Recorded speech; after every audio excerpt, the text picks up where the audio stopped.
Françaises, Français, mes chers compatriotes de l'Hexagone, d'outre-mer et de l'étranger. Ce soir, nous ne vivons pas un 31 décembre comme les autres. Là où, dans nos villes et nos villages, l'heure est d'habitude aux grands rassemblements, ils sont cette année interdits par l'épidémie. Les places de nos communes sont éteintes, nos foyers moins joyeux qu'à l'accoutumée. L'année 2020 s'achève donc comme elle s'est déroulée, par des efforts et des restrictions. Et j'ai pleinement conscience, par les décisions que j'ai eu à prendre, des sacrifices que je vous ai demandés. Je suis sincèrement convaincu que nous avons fait les bons choix au bon moment et je veux vous remercier de votre civisme, de cet esprit de responsabilité collective par lequel nous avons sauvé tant de vies et qui nous permet aujourd'hui de tenir mieux que beaucoup face à l'épidémie. En votre nom, j'ai ce soir une pensée pour les 64 000 victimes de ce virus, leurs familles et leurs proches. Des parents, des amis, des pans entiers de l'imaginaire français nous ont quittés ces derniers mois. Oui, cette année 2020 a été difficile.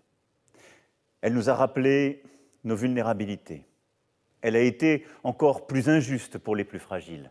Mais ensemble, nous en sortons encore plus unis et en ayant beaucoup appris. J'ai aussi une pensée pour tous nos compatriotes vivant dans la précarité, parfois la pauvreté, pour qui la crise que nous traversons rend le quotidien plus difficile encore. Je veux dire notre reconnaissance à ceux qui se sont mobilisés pour soigner, nourrir, éduquer, protéger, à tous ceux qui, par leur travail, leur engagement, nous ont permis de tenir debout et ensemble durant ces mois difficiles, et qui, ce soir encore, le font pour la nation. À nos concitoyens œuvrant dans les secteurs de la culture, du sport, de la restauration, de l'hôtellerie, du tourisme ou de l'événementiel, aux étudiants qui ont souffert et souffrent encore davantage que les autres, je veux leur redire que nous serons là. Évidemment, pour réussir à sortir au plus vite de cette situation et pour leur permettre de tenir dans cette période si dure et injuste pour eux, où nous leur demandons de travailler autrement et parfois même de renoncer à leur activité. Cette épreuve historique a aussi révélé la solidité de notre nation. Malgré la pandémie, nous n'avons jamais renoncé à poursuivre notre ambition de progrès pour chacun, en baissant les impôts, en ouvrant de nouveaux droits comme le congé pour les aidants, l'allongement du congé paternité, en soutenant par des primes la conversion de notre parc automobile, en ouvrant sur tout le territoire des maisons France Service, en investissant dans notre souveraineté et notre recherche de manière historique, en agissant pour produire davantage en France, en Europe. Nos soignants ont non seulement tenu, mais nous avons engagé une transformation en profondeur et des investissements historiques pour notre santé, dont les prochaines années révéleront la pertinence. Notre pays est l'un de ceux qui est le plus intervenu pour protéger et accompagner les jeunes, les travailleurs, les entrepreneurs. Ce quoi qu'il en coûte, je l'assume, car il a permis de préserver des vies et de protéger des emplois. Il nous faudra bâtir ensemble les réponses qui permettront de ne pas en faire un fardeau pour les générations futures. Ce soir, pour la première fois, un pays, le Royaume-Uni, quittera l'Union européenne. Nous avons scellé il y a quelques jours un accord pour organiser nos relations futures avec lui, en défendant nos intérêts, nos industriels, nos pêcheurs et notre unité européenne. Le Royaume-Uni demeure notre voisin, mais aussi notre ami et notre allié.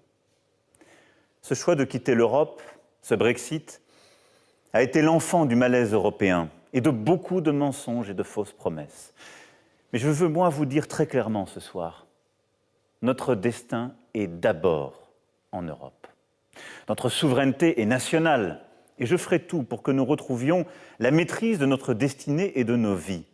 Mais cette souveraineté passe aussi par une Europe plus forte, plus autonome, plus unie. C'est ce que nous avons bâti en 2020. Parce que nous avons su conduire les transformations nécessaires et renforcer notre crédibilité, nous avons su convaincre l'Allemagne, puis les autres membres de l'Union européenne, de concevoir un plan de relance unique et massif, et de décider d'un endettement commun et solidaire pour mieux préparer notre avenir en nous engageant dans la transition écologique et numérique et en créant autant d'emplois que nous le pouvons pour notre jeunesse. Oui, cette année 2020 ne se résume pas à l'épidémie, même si celle-ci a changé nos vies. Elle a aussi, à mes yeux, révélé des parcours exemplaires qui sont autant de boussoles pour les temps à venir. Notre plus grande fierté, en effet, ce sont les Françaises et les Français, vous. Marie-Corentine a 24 ans. Au printemps dernier, cette infirmière fraîchement diplômée, originaire de Limoges, n'a pas hésité à tout quitter pour prêter main forte aux équipes de l'hôpital de Créteil débordé par l'afflux des malades du virus. Jean-Luc est chauffeur éboueur en Guyane. Avec ses collègues Anthony et Maxime, ils n'ont jamais cessé de travailler depuis le début de la pandémie. Au plus fort du confinement, ils constituaient cette deuxième ligne qui a permis au pays de continuer à vivre et à la vie de continuer. Gérald est entrepreneur près d'Angers. Pour faire face à la demande de masques, il a, avec ses salariés, réussi la prouesse d'ouvrir ses usines 7 jours sur 7, 24 heures sur 24, et plus récemment, d'en installer une autre en un temps record. Lucas a 11 ans, et habite Béthune. Lorsqu'il a découvert la situation d'isolement des personnes âgées atteintes du Covid-19 dans l'hôpital de sa ville, il n'a pas hésité une seconde et a fait don de sa tablette pour leur permettre de communiquer avec leurs proches et de retrouver le sourire. Il a été suivi par de nombreux autres. Rosalie est libraire à Bagnolet, en Seine-Saint-Denis. Comme tous ses confrères, elle a beaucoup souffert de la fermeture des commerces malgré les aides. Elle a su innover. Mettre en place un site internet pour permettre la vente à emporter lors des semaines les plus dures. Et les clients à Noël ont répondu présent. Romain et gendarmes attendent dans les Alpes-Maritimes. La nuit du 2 au 3 octobre, des inondations menacent d'emporter une maison de retraite. Au péril de sa vie, il parvient à évacuer plus de 70 résidents, leur sauvant la vie. Avec les policiers de Nice, qui ont mis fin à l'attentat de la basilique Notre-Dame de l'Assomption, avec Arnaud, Cyril et Rémi, gendarmes tués alors qu'ils portaient secours à une femme battue dans le puits de Dôme, avec Tannéry, Dorian et Quentin, militaires morts lundi dernier en opération au Mali. Ils sont des héros de la nation. Mehdi est professeur de sciences économiques et sociales dans les quartiers nord de Marseille. Comme des milliers d'enseignants, il a eu, quelques jours après l'assassinat de Samuel Paty, à organiser un cours sur la laïcité. Pour cela, il a pris le temps de se former auprès d'autres professeurs et d'inspecteurs d'académie, et avec courage, il est alors revenu auprès de ses élèves sur nos valeurs, leur histoire, assumant cette haute mission de notre école, de nos enseignants, faire des républicains. Wendy est footballeuse. Comme tous les sportifs amateurs et professionnels, elle a vécu une saison difficile avec des entraînements impossibles, des compétitions décalées, des matchs sans public. Pourtant, elle a puisé en elle la force d'âme d'aller remporter avec son club de toujours une 7e Ligue des Champions, un record, et de nous faire rêver dans cette période grise. Morissette a 78 ans. Elle réside dans une maison de retraite de Sevran et il y a quelques jours, vous l'avez tous vu comme moi, elle a été la première Française à se vacciner contre la Covid-19, envoyant contre l'obscurantisme et le complotisme un magnifique message d'espoir pour l'année qui s'ouvre. Tous ces prénoms, ces visages, sont ceux de votre sœur, de votre voisin, de vos amis, de ces milliers d'anonymes qui, engagés et solidaires, ont tenu notre pays dans l'épreuve. Tous ces prénoms, ces visages, sont ceux de l'espérance, ceux de France. Mes chers compatriotes, notre nation a traversé cette année avec une telle unité et une telle résilience.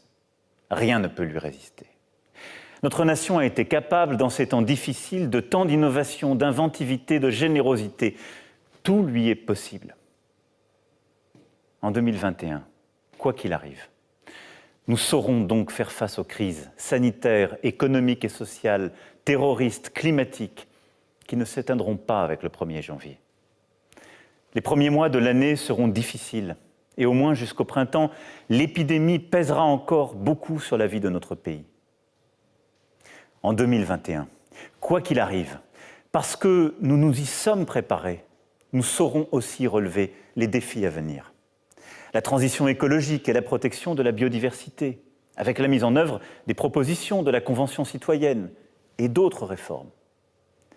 La lutte pour la République et pour nos valeurs, la laïcité, la fraternité, pour plus de sécurité. Et la poursuite de notre engagement pour le mérite, le travail, l'égalité des chances et la lutte contre toutes les inégalités et contre les discriminations. Les épreuves que nous avons affrontées auraient pu émousser notre enthousiasme, désaltérer l'espoir. Il n'en est rien. L'espoir est là. L'espoir est là, dans ce vaccin que le génie humain a fait advenir en 1 an seulement. C'était impensable il y a encore quelques mois. Et je vous le dis avec beaucoup de détermination ce soir. Je ne laisserai personne jouer avec la sûreté et les bonnes conditions, encadrées par nos scientifiques et nos médecins, dans lesquelles la vaccination doit se faire. Et je ne laisserai pas davantage, pour de mauvaises raisons, une lenteur injustifiée s'installer. Chaque Français qui le souhaite doit pouvoir se faire vacciner, de manière sûre et dans le bon ordre, en commençant par ceux qui présentent le plus de risques. L'espoir est là. Et l'espoir grandit chaque jour, dans cette relance qui déjà frémit en France plus qu'ailleurs, et qui va nous permettre, dès le printemps, d'inventer une économie plus forte, tout à la fois créatrice d'emplois, plus innovante, plus respectueuse du climat et de la biodiversité et plus solidaire. Et je sais le Premier ministre et le gouvernement pleinement mobilisés.